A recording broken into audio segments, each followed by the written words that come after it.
क्या बात कर रहे हैं। अब देखिए मनुवादियों को डर किससे लगता है। ब्राह्मणों की तो छोड़िए, एक बच्चा जो कि बहुजन समाज का है, अश्वमित नाम का एक बच्चा जो कि बहुजन समाज से है, उसने मनुवादियों के खिलाफ आवाज बुलंद करनी शुरू कर दी, मनुवादियों के खिलाफ आवाज उठानी शुरू कर दी। तो इस मनुवादी मीडिया की मिर्ची लगी। मनुवादी मीडिया के साथ साथ गोदी और मीडिया के साथ साथ मोदी और योगी सबके मिर्ची लग गई, सरकार की मिर्ची लग गई, शासन प्रशासन की मिर्ची लग गई, एफआईआर कर दी उस बच्चे के खिलाफ। तो ये नहीं देखते कि कौन आदमी कहां का है, कौन ब्राह्मण है, कौन ठाकुर है, कौन जाट है, कौन यादव है, कौन मुसलमान है। उपेक्षित हो रहा है हर वर्ग। इस सरकार में हर वर्ग उपेक्षित हो रहा है। अगर फायदा मिल रहा है तो सिर्फ 5% लोगों को। तो यह है कि बहुजन समाज ये जानता है कि जब 14 साल का एक बच्चा बहुजन समाज का अश्वमित वो अगर मनुवादियों के खिलाफ बोलता है तो मनुवादियों को डर लगता है, ये सरकार कांप जाती है, ये सिस्टम हिल जाता है। और अगर हमारे समाज के तमाम योद्धा जाग गए, जागरूक हो गए, तो फिर क्या होगा इन मनुवादियों का, ये थर-थर कांपने लग जाएंगे। तो इनको थर-थर कांपने का काम ही हमें करना है। 85% बहुजन समाज को, 85% मूल निवासियों को ये बात जाननी होगी और जागरूकता के तहत इस वीडियो को आगे बढ़ाना होगा ताकि ये सिस्टम हिल जाए। जैसे अश्वमित एक बालक 14 साल के बहुजन समाज के बोलने से सिर्फ ये पूरा सिस्टम हिल गया है, तो समझ लीजिए एकजुट होकर के अगर ये वीडियो वायरल हो जाएगी, ये वीडियो दूसरों के मोबाइल तक पहुंच जाएगी, ये वीडियो चारों तरफ घूम जाएगी, तो फिर क्या होगा मनुवादी ताकतों का। फिर तो मनुवादी ताकतों को घुटने टेकने पड़ेंगे और मान्यवर साहब कांशीराम को भारत रत्न बीजेपी भारतीय जनता पार्टी यानी कि अगर काबिज है और साथ में हमारे बहुजन समाज में अगर सेंधमारी करने का कोई सबसे बड़ा काम कर रहा है तो वो दूसरी पार्टी कर रही है। तो हमारे समाज को नुकसान कौन पहुंचा रहा है? हमारे अपने ही लोग, पीडीए का नारा देने वाले लोग, बहुजन समाज का वोट खिसकाने वाले लोग, बहुजन समाज में महापुरुषों के नाम पर पार्टी बनाकर राजनीति करने वाले लोग। तो बसपा सुप्रीमो बहन मायावती निशाना किस पे साध देंगी? जो बहुजन समाज का नुकसान कर रहा है। भारतीय जनता पार्टी के लिए तो पता ही है सबको कि मनुवादियों की सरकार है। बार बार बसपा सुप्रीमो बहन मायावती बोलती है, बसपा का हर कार्यकर्ता बोलता है, बसपा की विचारधारा बोलती है, अंबेडकरवादी बोलते हैं, अंबेडकरवादी विचारधारा रखने वाले लोग बोलते हैं, मान्यवर साहब कांशीराम के आंदोलन को मानने वाले लोग बोलते हैं, मान्यवर साहब कांशीराम के मिशन पर चलने वाले लोग बोलते हैं, मां सावित्रीबाई फुले को मानने वाले लोग बोलते हैं। तो बीजेपी को, आरएसएस को तो मनुवादी करार दे चुके हैं और पूरे तरीके से बीजेपी आरएसएस मनुवादी विचारधारा में संलिप्त है। और ये बात बार बार कहने के बाद में अगर मैं ये बात कह दूं कि भाई जो लोग बी टीम कह रहे हैं वो खुद बी टीम है, जो बसपा को बी टीम बोल रहे हैं ना, इतना कहने के बावजूद भी 9 अक्टूबर को बसपा सुप्रीमो बहन मायावती ने एक भाषण दिया। सबसे पहले केंद्र स्थित जो भारतीय जनता पार्टी सरकार है उस पर निशाना साधा, लेकिन बाद में जब पार्कों के रखरखाव को लेकर के एक बात बोल दी तो उसका हाहाकार मचा दिया गोदी मीडिया ने। और आपके जैसा जो सवाल, जो आपने जिसका सवाल पूछा, उस व्यक्ति जैसे लोगों ने यह हाहाकार मचा दिया कि बसपा सुप्रीमो बहन मायावती तो भारतीय जनता पार्टी की तारीफ कर रही है। अरे भैया, तारीफ नहीं कर रही, इससे पहले का हिस्सा तो आप उठा करके देख लो। क्या बस यही काम बचा है कि गोदी मीडिया की तरह आप भी, मनुवादियों की तरह आप भी बस वही हिस्सा काट करके वही बात दिखाओगे जिसमें भारतीय जनता पार्टी की तारीफ सिर्फ रखरखाव के लिए कर दी, और वो बात आप नहीं दिखाओगे जिसके अंदर बसपा सुप्रीमो बहन मायावती ने भारतीय जनता पार्टी को जी भर के कोसा है और यह भी बताया कि इन्होंने हमारे ऊपर कितना। बहन मायावती ने अपने जन्मदिवस के अवसर पर जो बयान दिए थे, जो भाषण में अपनी बात कही थी, अब वो पूरे देश की मेन स्ट्रीम मीडिया की सुर्खियां बनी हुई है। क्यों चारों तरफ उसी बात पर पब्लिक ओपिनियन हो रहे हैं? क्यों हर जगह, हर देश के हर मीडिया चैनल में जो दिखाना भी पसंद नहीं करते थे बसपा को, जो दिखाना भी पसंद नहीं करते थे बसपा सुप्रीमो, पहले मेरी बात आप पूरी होने दीजिए विभाग जी। मैं क्या बता रहा हूं कि जो लोग दिखाना पसंद नहीं करते थे, बसपा सुप्रीमो बहन मायावती ने एक भाषण दिया और भाषण में सिर्फ ब्राह्मणों को अपनी तरफ ये कहने के बाद कि भाई बाटी चोखा में नहीं रहेगा ब्राह्मण, ब्राह्मणों को हम उनका हक दिलाने का काम करेंगे, अब ब्राह्मणों को उनका हक मिलेगा। तो फिर कैसे मिर्ची लग गई? मेन स्ट्रीम मीडिया के लोग कैसे सक्रिय हो गए? कैसे विरोधी पार्टी के लोग बताने लग गए कि नहीं ब्राह्मण तो हमारे हैं? तो ये बात साबित हो रही है कि बसपा सुप्रीमो बहन मायावती के मुंह से निकली हुई बात ही ये फार्मूला है। क्या हाल चाल है? सब ठीक है? बहुत बढ़िया, बहुत बढ़िया। अपना और अपने को ख्याल रखो, जब टाइम मिले तो वीडियो जरूर देखो। देसी देख, बिगड़ ब्रेक, बगैर लाग लपेट, बिल्कुल देसी अंदाज में। मैं विपिन बेबाक और मेरे साथ पत्रकार शादाब रिजवी। जय हिंद, जय भीम, सत श्री अकाल, आदाब। मेरा नाम है शादाब। शादाब रिजवी कह रहे हैं मेरी तबीयत सही ना हो, बोलो ना जा रहा हूँ। अरे बोलो कैसे ना जाओ, बोलो तो जाओ, जब हम बुलवाएंगे तो बोलो कैसे ना जाओ, बोलना पड़ेगा। कांग्रेस के नेता बराबर में बैठे कह रहे मेरे मन ना कर रहा बोलने को। कोई बात ना, मत बोलो, मन कर ही ना है। जब बसपा बहन जी ने जो है ऊपर ठुकरा दियो तो कहाँ मन करेगा बोलने को? जो करे 2-4 दिन बाद में बोल लूँगा मैं, चलो जब बोल रही हूँ कोई दिक्कत ना हो। इस जगह कछु और नई बात दिमाग में आ जा जब बोल रही हूँ, ऐसे ही चर्चा चल रही है। अब शादाब रिजवी, अब तो तबीयत ठीक है? हाँ जी बिल्कुल, बहुत बढ़िया तबीयत है। दाढ़ में दिक्कत थी, अब वो सही हो गई है, दवा ले ली है। हालांकि तबीयत तो तभी ठीक हो गई जब कल बीएमसी के चुनाव के नतीजे आए हैं। तो कहीं ना कहीं बसपा सुप्रीमो बहन मायावती ने संदेश दे दिया है कि पंजाब में भी और उत्तर प्रदेश में भी, पश्चिम बंगाल में भी चारों तरफ अब नीला झंडा लहराने वाला है। अब चारों तरफ जितनी भी विरोधी पार्टियां हैं वो सिर्फ देखती रह जाएंगी कि आखिर ये कैसे हुआ। क्योंकि कैसे का किसी को पता नहीं चलेगा। बसपा सुप्रीमो बहन मायावती की खुफिया रणनीति तैयार हो चुकी है और ऐसी खुफिया रणनीति तैयार हो गई है कि अभी तक बड़े बड़े बसपा के जो कार्यकर्ता और पदाधिकारी हैं उन तक को भी इस बात की भनक नहीं है कि आखिर 2027 में कैसे चुनाव जीत रहे हैं। बस सिर्फ 2027 में जब चुनाव जीत जाएंगे तो पता लगेगा। बात करिए आपने सीक्रेट ऑफर की, और कांग्रेस के नेता जो हमारे बराबर में बैठे हैं अरुणेश यादव जी, वो कह रहे हैं मैं नहीं बोल पाऊंगा आज। तो ये बात मैं आपको साफ कर दूं कि आखिर सब लोगों की बोलती बंद कैसे कर दी बसपा सुप्रीमो बहन मायावती ने। कांग्रेस की तरफ से सीक्रेट ऑफर आया, उनकी बोलती बंद कैसे कर दी। समाजवादी पार्टी की तरफ से ऑफर आया, उनकी बोलती कैसे बंद कर दी। और तमाम पार्टियों के ऑफर हैं, उनकी बोलती कैसे बंद कर दी। लोगों ने तो बहुत सारे ये भी थंबनेल लगाया कि ओवैसी को लगा बड़ा झटका, बसपा सुप्रीमो बहन मायावती ने दिया अपना बयान, ओवैसी को लगा बड़ा झटका। तो भाई विरोधियों को तो झटके लगेंगे, अब झटके लगने शुरू हो चुके हैं। और ये झटके लगने का जो काम स्टार्ट हुआ था ये 9 अक्टूबर से लखनऊ में मान्यवर साहब कांशीराम के परिनिर्वाण दिवस के श्रद्धांजलि सभा के मौके पर हुआ था।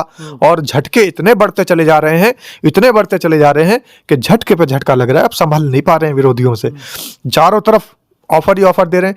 अब जब बसपा सुप्रीमो बहन मायावती बिल्कुल मना कर चुकी हैं और ये भी कह चुकी हैं, मैं तो एक बात कहता हूं, खैर बसपा सुप्रीमो बहन मायावती ने वो बात नहीं कही, मैं कहता हूं कि कुत्ता पाल लो, बिल्ली पाल लो, गलत फहमी मत पालो।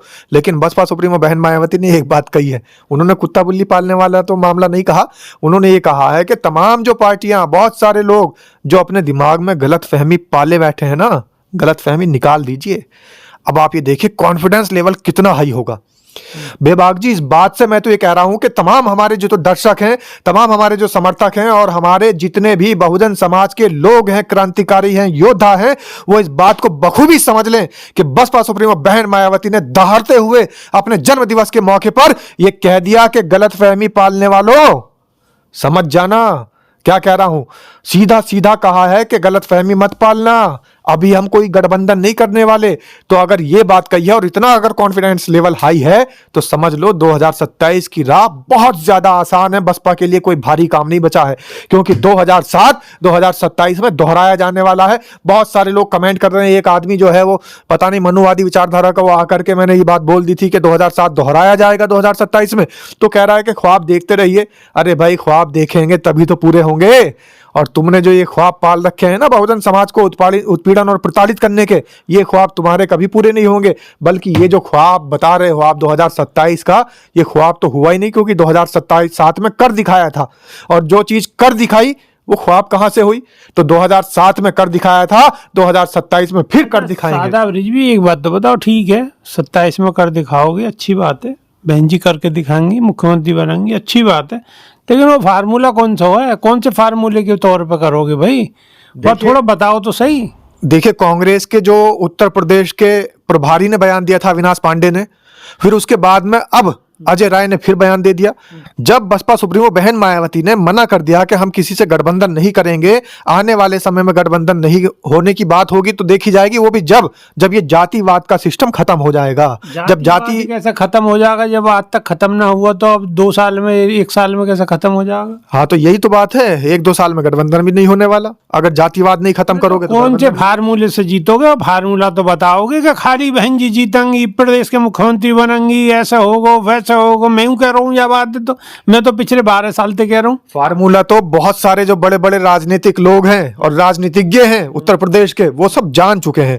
आप बताइए, बिना फार्मूला जाने अखिलेश यादव किस तरीके से जाकर के देखिए आप, जो उनका ट्वीट करने की जो भाषा शैली थी, जो उनका मामला था ट्वीट करने का, वो क्या था, कहीं ना कहीं बसपा सुप्रीमो बहन मायावती की तारीफ करते नजर आ रहे हैं।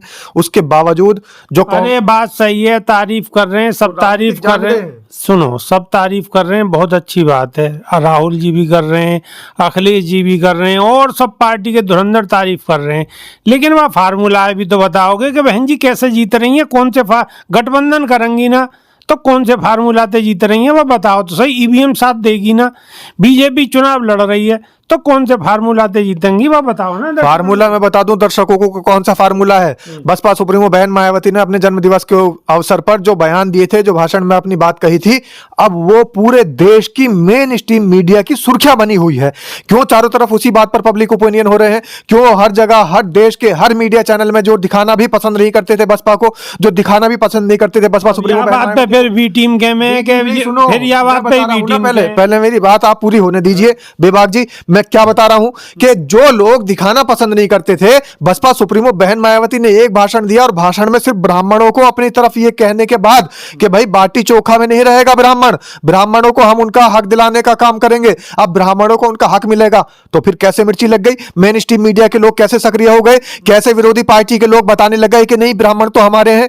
तो ये बात साबित हो रही है कि बसपा सुप्रीमो बहन मायावती के मुंह से निकली हुई बात ही ये फार्मूला है 2027 एक बात तो बताओ, एक बात बताओ, ब्राह्मण तो वहां मजे ले रहे हैं, वहां बीजेपी में सरकार फिलहाल है, ठीक है, केंद्र डबल इंजन की सरकार है, खूब मजे आ रहे हैं ब्राह्मणों के। कहाँ मजे आ रहे हैं? फुल ब्राह्मणन की मजे आ रहे हैं। मुख्यमंत्री है ब्राह्मण, मुख्यमंत्री की जरूरत ही ना है, सब ब्राह्मण ही है। कितने कैबिनेट मंत्री हैं ब्राह्मण? अरे उन्हें जरूरत है क्या ब्राह्मणों को मुख्यमंत्री बनने की? सब उनकी सरकार है बीजेपी, या अपना आपको मालूम ना बीजेपी को कौन वोट दे रहा है? बीजेपी कहां से ब्राह्मणों की सरकार? तो यूं कहो ना कि की सरकार है। अरे तो मनुवादी की कह लो, मनुवादियों की सरकार है, ब्राह्मण तो उपेक्षित है। और सही मैं बताता हूं कैसे उपेक्षित है। दो चार इनकी गिनती बता दी हो वीडियो। आप देखिए, सिर्फ ब्राह्मणों को बाटी चोखा खिलाने का काम कर रही है भारतीय जनता पार्टी। सिर्फ बाटी चोखे में फंसा रखा है ब्राह्मणों को, उनका उत्थान नहीं हो रहा है। आप देखिए जिस तरीके से उत्थान बसपा में हुआ था। एक तरफ तो कहो कि ये ब्राह्मण बहुत ज्यादा अकलमंद है, बहुत ज्यादा तेज है, दूसरी तरफ कह रहे हो कि जी खाली ऐसे ब्राह्मण उलझने, ये तो आपके शब्द हैं, उलझने वाले बेबाक जी, ये तो आपके शब्द हैं। मेरे शब्द होते हैं कि मनुवादी बहुत तेज है, ब्राह्मणों को तेज, ब्राह्मण को उलझने वाले। मैं क्या कह रहा हूँ, जिन्हें ब्रह्म का ज्ञान है वो कैसे उलझ जाएंगे? ब्राह्मणों को आप कह रहे हैं, ब्राह्मणों को आप कह रहे हैं कि ब्राह्मण बहुत तेज है, ब्राह्मण बहुत होशियार है। मैं ये कहता हूं कि मनुवादी होशियार हैं। मनुवादी इस देश का विरोधी है, मनुवादी जो फायदा उठा रहा है, मनुवादी ताकतें इस देश का फायदा उठा रही हैं।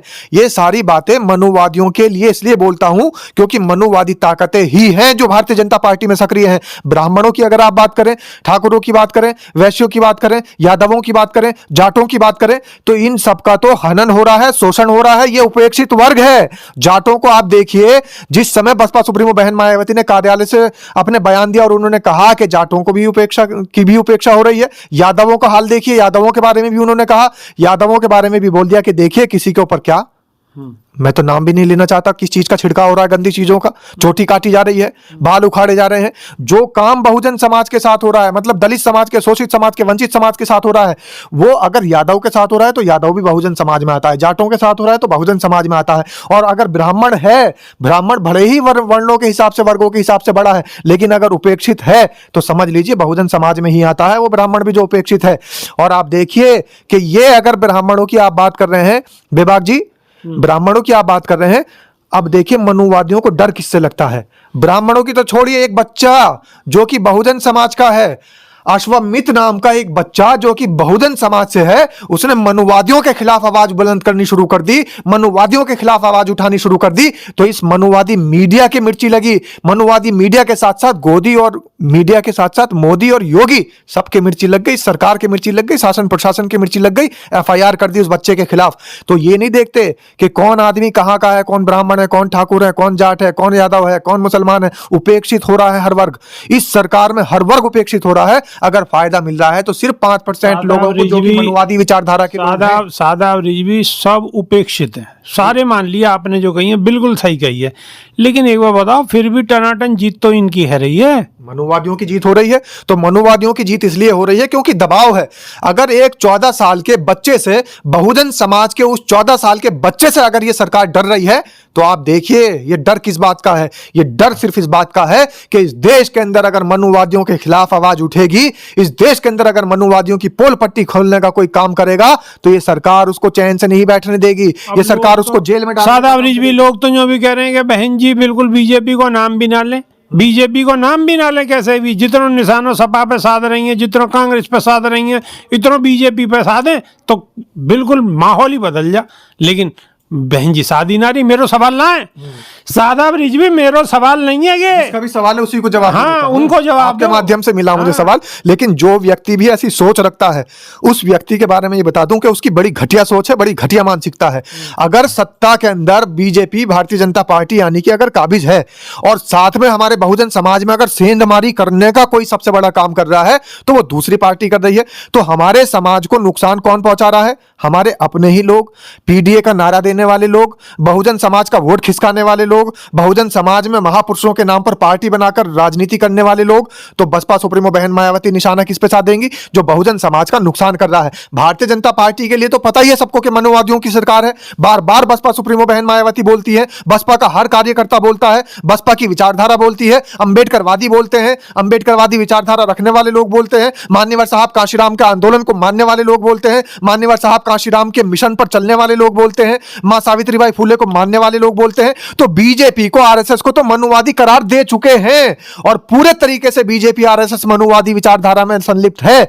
और ये बात बार बार कहने के बाद में अगर मैं ये बात कह दूं कि भाई जो लोग बी टीम कह रहे हैं वो खुद बी टीम है, जो बसपा को बी टीम बोल रहे हैं ना, इतने कहने के बावजूद भी 9 अक्टूबर को बसपा सुप्रीमो बहन मायावती ने एक भाषण दिया। सबसे पहले केंद्र स्थित जो भारतीय जनता पार्टी सरकार है उस पर निशाना साधा, लेकिन बाद में जब पार्कों के रखरखाव को लेकर के एक बात बोल दी तो उसका हाहाकार मचा दिया गोदी मीडिया ने। और आपके जैसा जो सवाल, जो आपने जिसका सवाल पूछा है, उस व्यक्ति जैसे लोगों ने यह हाहाकार मचा दिया कि बसपा सुप्रीमो बहन मायावती तो भारतीय जनता पार्टी की तारीफ कर रही है। अरे भैया, तारीफ नहीं कर रही, इससे पहले का हिस्सा तो आप उठा करके देख लो। क्या बस यही काम बचा है कि गोदी मीडिया की तरह आप भी, मनुवादियों की तरह आप भी बस वही हिस्सा काट करके वही बात दिखाओगे जिसमें भारतीय जनता पार्टी की तारीफ सिर्फ रखरखाव के लिए कर दी, और वो बात आप नहीं दिखाओगे जिसके अंदर बसपा सुप्रीमो बहन मायावती ने भारतीय जनता पार्टी को जी भर के कोसा है और यह भी बताया कि इन्होंने हमारे ऊपर कितना आतंक मचा रखा है, हमें किस जंजाल में फंसा कई रखा है। लोग तो यह बातें भी कह रहे हैं कि बीजेपी में तो मंदिर, मस्जिद, मुसलमान, हिंदू और पाकिस्तान। ऐसे ही आपने एक चीज रट ली, 9 अक्टूबर 9 अक्टूबर 9 अक्टूबर,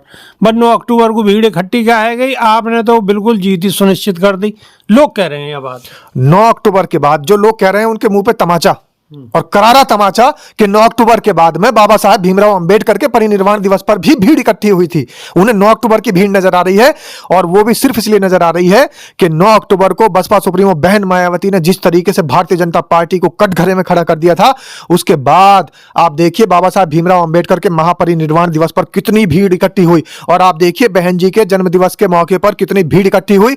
एक भीड़ नहीं, दो भीड़ नहीं, 18 मंडलों में भीड़ इकट्ठी हुई, 75 जिलों में भीड़ इकट्ठी हुई, हर जगह भीड़ इकट्ठी हुई, घर घर में भीड़ इकट्ठी हुई। सब लोगों ने जन्म दिवस मना करके दिखा दिया कि बहुजन समाज वापस से आ चुका है। मैं इस बात को नहीं कह रहा हूं कि बहुजन समाज को बहकाया नहीं गया था, बहुजन समाज का जो वोट बैंक था वो खिसका नहीं था, खिसक गया था। यह बात मैं हमेशा कहता हूं। बहुजन समाज बहकाए में आ गया था, यह बात भी मैं बोलता हूं, लेकिन बहुजन समाज का वोट और बहुजन समाज फिर एक साथ। अच्छा, हमारे आह्वान की तो हम भूल ही गए। हमारा जो आह्वान है वह करोगे सबसे पहले। बिल्कुल, सबसे बड़ी बात तो यह है कि बहुजन समाज ये जानता है कि जब 14 साल का एक बच्चा बहुजन समाज का अश्वमित वो अगर मनुवादियों के खिलाफ बोलता है तो मनुवादियों को डर लगता है, ये सरकार कांप जाती है, ये सिस्टम हिल जाता है। और अगर हमारे समाज के तमाम योद्धा जाग गए, जागरूक हो गए, तो फिर क्या होगा इन मनुवादियों का, ये थर-थर कांपने लग जाएंगे। तो इनको थर-थर कपाने का काम ही हमें करना है। 85% बहुजन समाज को, 85% मूल निवासियों को यह बात जाननी होगी और जागरूकता के तहत इस वीडियो को आगे बढ़ाना होगा ताकि यह सिस्टम हिल जाए। जैसे अश्वमित एक बालक 14 साल के बहुजन समाज के बोलने से सिर्फ यह पूरा सिस्टम हिल गया है, तो समझ लीजिए एकजुट होकर के अगर यह वीडियो वायरल हो जाएगी, यह वीडियो दूसरों के मोबाइल तक पहुंच जाएगी, यह वीडियो चारों तरफ घूम जाएगी, तो फिर क्या होगा मनुवादी ताकतों का? फिर तो मनुवादी ताकतों को घुटने टेकने पड़ेंगे और मान्यवर साहब कांशीराम को भारत रत्न देना पड़ेगा। और भारत रत्न देना पड़ेगा। और अगर आप चाहते हैं भारत रत्न दिया जाए, मान्यवर साहब कांशीराम को भारत रत्न मिलना चाहिए, तो फिर आप देख करके इस वीडियो को अपने मोबाइल में मत छोड़िएगा। अगर आपने ये वीडियो देख करके अपने मोबाइल में यूं ही छोड़ दी, शेयर नहीं की, तो समझ लीजिए कि आप भी मनुवादियों से मिले हुए हैं। मेरी बात कड़वी लग रही होगी लेकिन सच है। क्यों? क्योंकि अगर आपने शेयर नहीं की तो समझ लीजिए आप भी दुश्मन है मान्यवर साहब कांशीराम के इस मिशन के, आप भी दुश्मन है फिर मान्यवर साहब कांशीराम को भारत रत्न मिलने के। तो भारत रत्न दिलाना है तो भारत रत्न दिलाने के लिए इस मुहिम का हिस्सा बनना पड़ेगा। और वीडियो को ठोकते रहो, ठोकते रहो, ठोकते रहो, दूसरे के फोन तक पहुंचा दो। नई वीडियो में फिर रूबरू होंगे, जब तक के नहीं यहाँ देसी देख बिगर ब्रेक बगल लाख लपेट, बिल्कुल देसी अंदाज में। और समाज के साथियों बस समझ जाना कि 14 साल के बच्चे, बहुजन समाज के 14 साल के अश्वमित से अगर ये सरकार हिल सकती है तो तमाम योद्धाओं के, क्रांतिकारियों के एकजुट होने से फिर क्या होगा? तो जल्दी जल्दी एकजुट हो जाइए और जल्दी से जल्दी शेयर कर दीजिए, दूसरों के मोबाइल तक वीडियो को पहुंचा दीजिए। सरकार को हिलाना है, सिस्टम को हिलाना है और बहुजन नेता को प्रधानमंत्री बनाना है। जय भीम, जय संविधान, नमो बुद्धाय। नमस्कार।